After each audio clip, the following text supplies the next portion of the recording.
मस्त रहना सीखो, गौतम बुद्ध की सीख।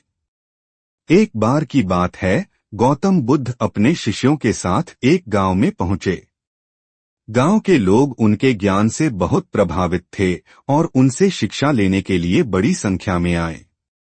वहीं गांव का एक लड़का सुनेश भी उनके पास आया और पूछा, गुरुदेव, मैं हमेशा खुश और मस्त रहना चाहता हूं, क्या यह संभव है?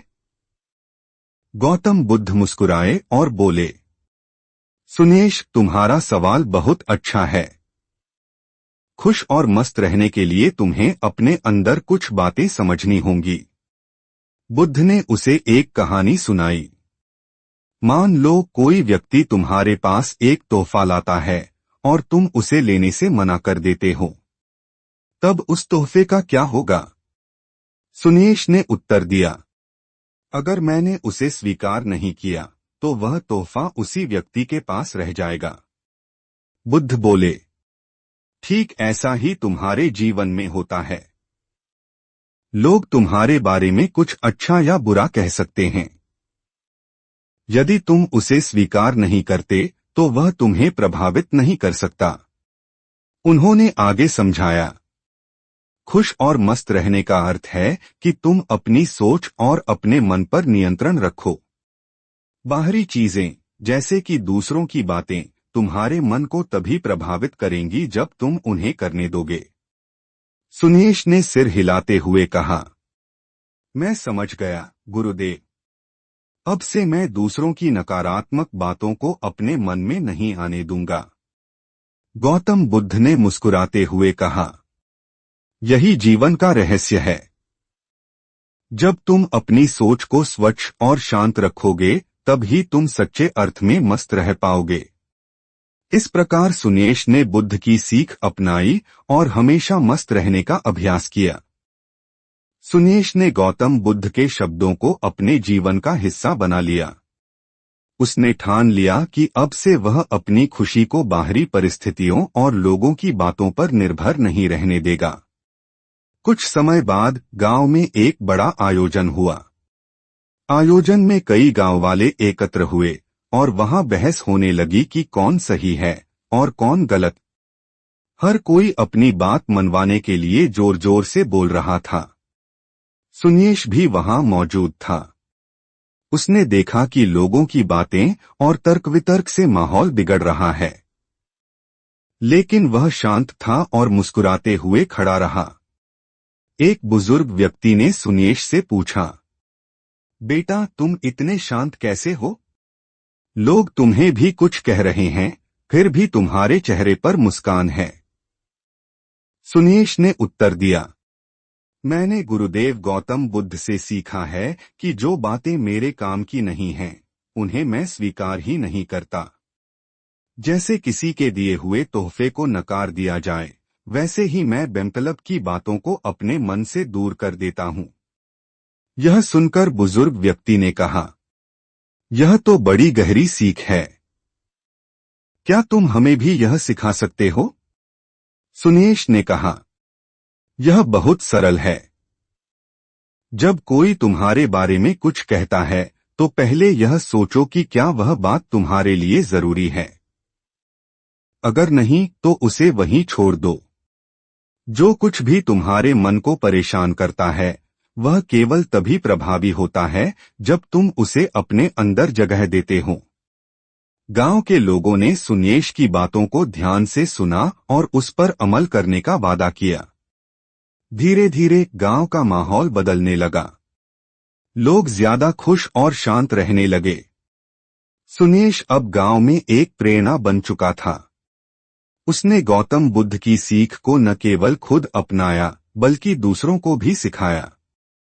वह जहां भी जाता, उसकी मुस्कान और शांति से लोग प्रेरित हो जाते। इस तरह सुनेश ने अपनी सरलता और बुद्ध की शिक्षाओं के सहारे न केवल अपने जीवन को बल्कि दूसरों के जीवन को भी खुशहाल बना दिया। सुनेश का जीवन अब एक मिसाल बन चुका था। उसके व्यवहार और सकारात्मक सोच से गांव के लोग बहुत प्रभावित थे। लेकिन उसकी सबसे बड़ी परीक्षा अभी बाकी थी। कुछ समय बाद गांव के कुछ शरारती लोग उसकी शांति और संयम की परीक्षा लेने का निर्णय करते हैं। वे लोग सुन्येश के पास गए और जानबूझकर उसे ताने मारने लगे। तुम हमेशा मुस्कुराते रहते हो सुन्येश। क्या तुम में गुस्सा नाम की कोई चीज नहीं है?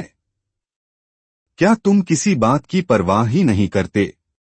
या फिर तुम दिखावा करते हो कि तुम सबसे अलग हो? सुन्येश ने उनकी बातों को शांतिपूर्वक सुना। उसने न तो गुस्सा किया न ही कोई प्रतिक्रिया दी, बस मुस्कुराते हुए उनसे कहा, क्या मैं आपसे एक सवाल पूछ सकता हूं?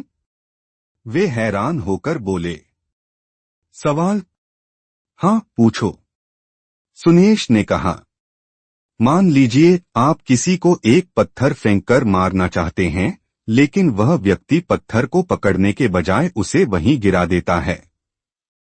क्या वह पत्थर उसे चोट पहुंचा पाएगा? शरारती लोग असमंजस में पड़ गए और बोले, नहीं, अगर वह पत्थर नहीं पकड़ता तो चोट कैसे पहुंचेगी?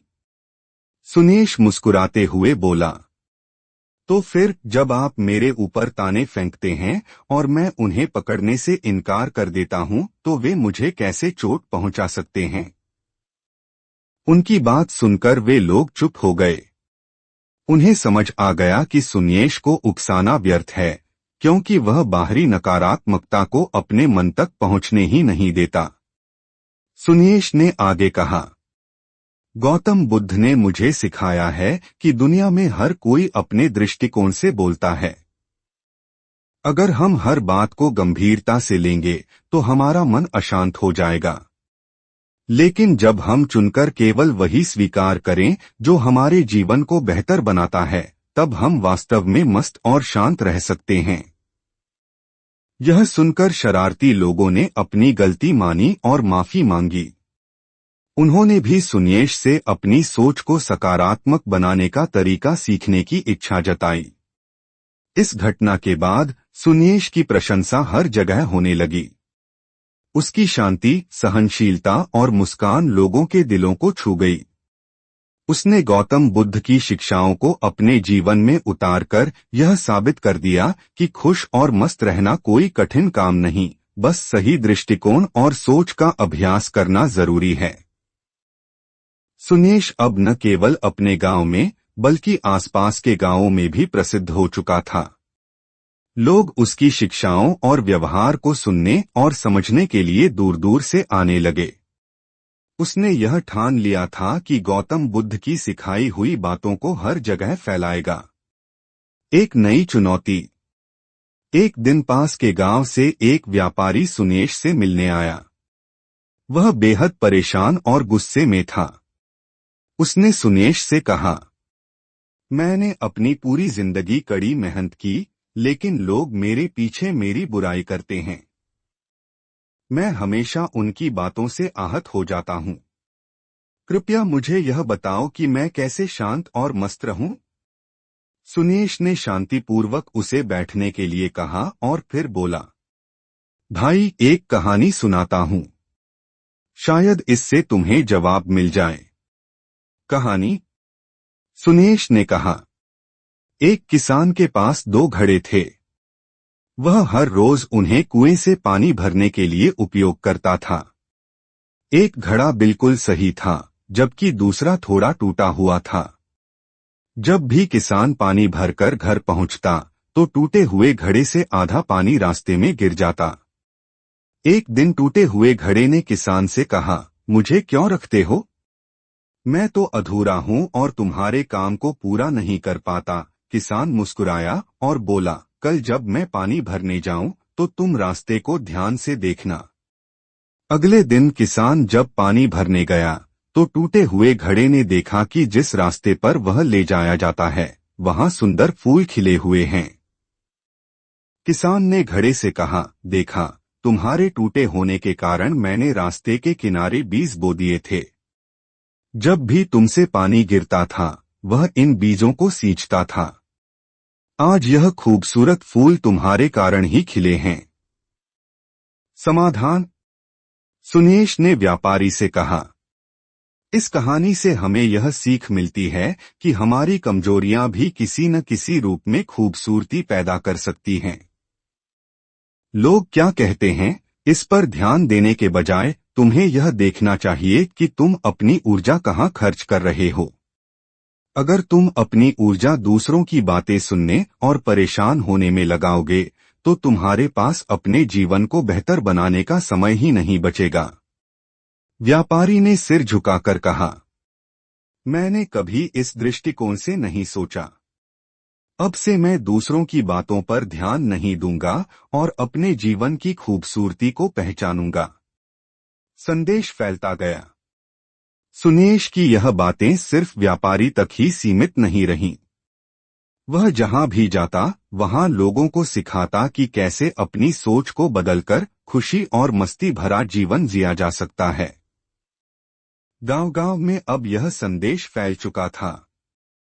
खुशी बाहर नहीं, हमारे अपने भीतर है। जो चीजें हमारे बस में नहीं, उन्हें छोड़ देना और अपने मन को शांत रखना ही असली जीवन है। सुनेश की विरासत। सुनेश ने अपने जीवन को गौतम बुद्ध की शिक्षाओं का जीता जागता उदाहरण बना दिया।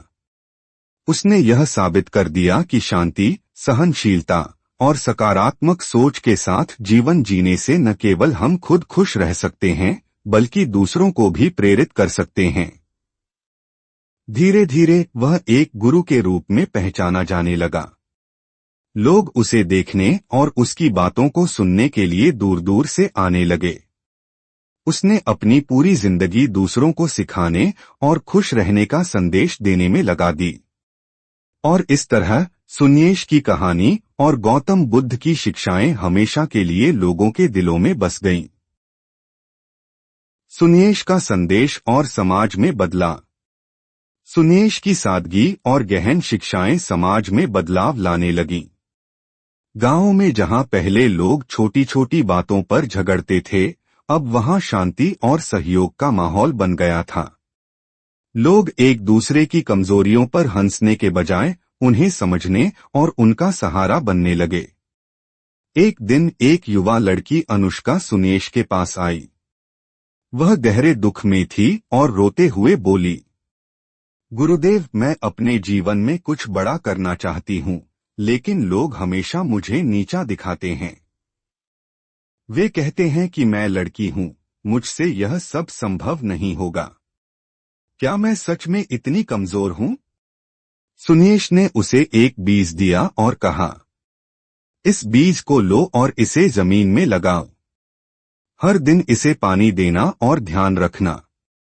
1 महीने बाद मेरे पास आना। 1 महीने बाद अनुष्का बीज से उगे एक छोटे पौधे के साथ सुनेश के पास आई। वह उत्साहित थी लेकिन साथ ही उलझन में भी। गुरुदेव, पौधा तो उग आया है, लेकिन अभी यह बहुत छोटा है। क्या इसका कोई मतलब है? सुनेश ने मुस्कुराते हुए कहा, अनुष्का, जब तुमने इस बीज को लगाया था, तब यह मिट्टी के नीचे था। उसे न सूरज की रोशनी मिली, न हवा, फिर भी उसने अपनी पूरी ताकत से मिट्टी को चीरकर ऊपर आने की कोशिश की। उसने किसी की परवाह नहीं की और अपने आप पर विश्वास रखा। क्या तुम्हें लगता है कि यह छोटा पौधा कमजोर है? अनुष्का ने सिर हिलाकर कहा, नहीं गुरुदेव, यह तो बहुत मजबूत है। सुनेश ने कहा, तो फिर तुम क्यों अपने आप को कमजोर मानती हो? लोग क्या कहते हैं, इसका तुम्हारे जीवन में कोई महत्व नहीं है। अगर यह पौधा सुनता कि मिट्टी और पत्थर उसे आगे बढ़ने से रोकेंगे तो क्या यह उग पाता? तुम्हारे अंदर भी वही ताकत है। बस अपने काम पर ध्यान दो और आगे बढ़ो। बाकी सब बातें तुम्हारे सफर के रास्ते में सिर्फ आवाजें हैं। अनुष्का की आंखों में चमक आ गई। उसने ठान लिया कि अब वह अपने डर और दूसरों की बातों को छोड़कर अपने लक्ष्य पर ध्यान केंद्रित करेगी। सुनेश की शिक्षाओं का प्रभाव। सुनेश की बातें अब केवल व्यक्तिगत जीवन तक सीमित नहीं रहीं। पूरे समाज में यह सोच फैलने लगी कि खुशी और सफलता दूसरों की बातों से नहीं बल्कि अपने विश्वास और प्रयासों से आती है। लोग आपसी झगड़ों को सुलझाने के लिए अब सुनेश के पास आते। वह हमेशा उन्हें अपने सरल उदाहरणों से समझाते और कहते, अगर तुम अपने मन को शांत रख सकते हो तो हर मुश्किल आसान हो जाएगी। आखिरी दिनों की सीख। एक दिन जब सुनेश काफी वृद्ध हो गए, उनके शिष्य उनके पास आए और बोले, गुरुदेव, आपने हमें मस्त रहना और शांति से जीना सिखाया, लेकिन क्या आपको कभी जीवन में कोई बड़ी परेशानी नहीं हुई? और अगर हुई तो आपने उसका सामना कैसे किया? सुनेश ने मुस्कुराते हुए कहा, परेशानी हर किसी के जीवन में आती है, लेकिन मैंने हमेशा इसे एक अवसर के रूप में देखा। जब भी जीवन ने मुझे कठिन परिस्थितियों में डाला, मैंने सोचा कि यह मुझे मजबूत बनाने के लिए है। परेशानी कभी तुम्हारे रास्ते को रोक नहीं सकती जब तक कि तुम उसे अपने मन में जगह न दो। सुनेश की विरासत। सुनेश ने अपनी पूरी जिंदगी दूसरों को सिखाने और प्रेरित करने में लगा दी। उनके जाने के बाद भी उनकी कहानियां और शिक्षाएं लोगों के दिलों में जीवित रहीं। गांवों में उनकी शिक्षाओं को अगली पीढ़ी को सुनाया जाने लगा। और इस तरह सुनेश ने न केवल गौतम बुद्ध की शिक्षाओं को जीवित रखा, बल्कि उन्हें अपने जीवन का उदाहरण बनाकर हर किसी को मस्त और शांत रहने का रास्ता दिखाया। असली खुशी का रहस्य। सुनेश की कहानी हमें यह सिखाती है, खुशी और शांति हमारे मन की स्थिति है। जब हम अपने विचारों पर नियंत्रण रखते हैं और बाहरी दुनिया की नकारात्मकता को अपने भीतर प्रवेश नहीं करने देते, तभी हम सच्चे अर्थों में खुश रह सकते हैं। सुनेश की विदाई। कुछ वर्षों बाद जब सुनेश बहुत वृद्ध हो गए, उन्होंने अपने शिष्यों और गांव वालों को बुलाकर कहा, अब मेरा शरीर थक चुका है, लेकिन मेरी सिखाई हुई बातें और तुम्हारा विश्वास हमेशा जीवित रहेगा। याद रखना, जीवन की सबसे बड़ी सच्चाई यह है कि खुशी तुम्हारे अंदर ही है, इसे बाहर मत ढूंढो। उन्होंने अंतिम शब्द कहे, मस्त रहो, दूसरों की मदद करो और जीवन को एक उत्सव की तरह जियो। यही सच्चा धर्म है। इसके बाद सुनेश शांति से इस दुनिया से विदा हो गए। सुनेश की विरासत अमर बनती है। सुनेश के शिष्य और गांव वाले उनकी शिक्षाओं को आगे बढ़ाने लगे। उन्होंने उनके नाम पर एक छोटा सा आश्रम बनाया, जहां लोग आते, सीखते और अपनी समस्याओं का हल खोजते। धीरे धीरे यह जगह आत्मज्ञान और शांति का केंद्र बन गई। लोग अब भी सुनेश की कहानियां सुनते हैं और उनकी बातों पर अमल करते हैं। उनके शब्द हर दिल में यह विश्वास जगा देते हैं कि सच्ची खुशी हमारे अपने मन की स्थिति है। संदेश। सुनेश की जीवन गाथा यह सिखाती है, धैर्य और शांति हर समस्या का समाधान है। मस्त रहना जीवन जीने की सबसे बड़ी कला है। दूसरों की नकारात्मकता को खुद पर हावी न होने दें। इस तरह सुनेश ने न केवल अपने जीवन में बल्कि अनगिनत लोगों के जीवन में भी स्थायी बदलाव किया। उनका नाम और उनकी शिक्षाएं सदियों तक याद की जाती रहेंगी। सुनेश की शिक्षाएं एक आंदोलन बनती हैं। सुनेश की सिखाई हुई बातें धीरे धीरे केवल गांवों तक सीमित नहीं रहीं। उनके शिष्यों ने उनके विचारों को अन्य जगहों पर फैलाना शुरू किया। आसपास के नगरों और शहरों में भी लोग उनके उपदेशों के बारे में सुनने लगे। लोग अब यह समझने लगे थे कि खुशी और शांति बाहरी परिस्थितियों में नहीं, बल्कि हमारे अपने दृष्टिकोण में छिपी होती है। गांव में संकट का समय। एक बार गांव में अकाल पड़ गया। फसलें सूखने लगीं, पानी की कमी हो गई और लोग भूख से परेशान हो गए। गांव वाले निराश होकर सुनेश के पास आए और बोले, गुरुदेव, इस बार प्रकृति ने हमें बहुत बड़ी सजा दी है। हम क्या करें? हमें कुछ रास्ता दिखाइए। सुनेश ने उनकी चिंताओं को ध्यान से सुना और कहा, यह समय धैर्य और एकता का है। जब संकट आता है तो वह हमें साथ में काम करने और अपनी ताकत को पहचानने का अवसर देता है। अगर हम डरकर भागने की बजाय एकजुट होकर समाधान ढूंढें तो यह मुश्किल समय भी गुजर जाएगा।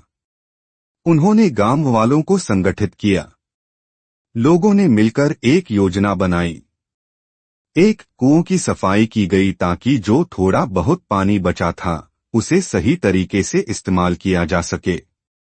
2 फसल बचाने के लिए लोग बारी बारी से दिन रात खेतों की देखभाल करने लगे। 3 जिनके पास अधिक अनाज था उन्होंने जरूरतमंदों को बांटने का निर्णय लिया। सुनेश ने सभी को सिखाया कि इस कठिन समय में भी मस्त रहना संभव है, बशर्ते हम अपनी समस्याओं को बोझ नहीं बल्कि चुनौती समझें। संकट के बाद का नया जीवन। कुछ महीनों बाद बारिश हुई और फसलें फिर से हरी भी हो गईं। गांव वाले सुनेश के पास खुशी खुशी आए और बोले, गुरुदेव, आपकी सिखाई एकता और धैर्य ने हमें इस मुश्किल समय से बचा लिया। अगर आप हमें न संभालते तो हम हार मान चुके होते। सुनेश ने मुस्कुराते हुए कहा, संकट कभी कभी हमें हमारी असली ताकत दिखाने आता है। जब तुम अपनी परेशानियों का सामना शांत और मस्त मन से करते हो तब हर मुश्किल आसान हो जाती है। आपके शब्दों में सकारात्मकता और उम्मीद की बात है जो लोगों के दिल को छूने वाली लगती है। आपका संदेश यह है कि जिंदगी के हर मोड़ पर खुश रहना चाहिए और दूसरों को भी खुशी देनी चाहिए। यह बहुत प्रेरणादायक है। हाँ, कहानियां सुनना और सुनाना दोनों ही आनंद का कारण होते हैं। आपके कंटेंट का फीडबैक लेना और लोगों से उनकी पसंद की कहानियां पूछना अपने दर्शकों के साथ संबंध बनाने का एक अच्छा तरीका है। अगर आप चाहें तो मुझे बताइए कि आप किस तरह की कहानियां लिखते हैं, नैतिक मोरल कहानियां, रोमांचक, एडवेंचर, रोमांटिक या प्रेरणादायक। मैं आपके विचारों को और भी बेहतर बनाने में मदद कर सकता हूं। आगे के लिए शुभकामनाएं।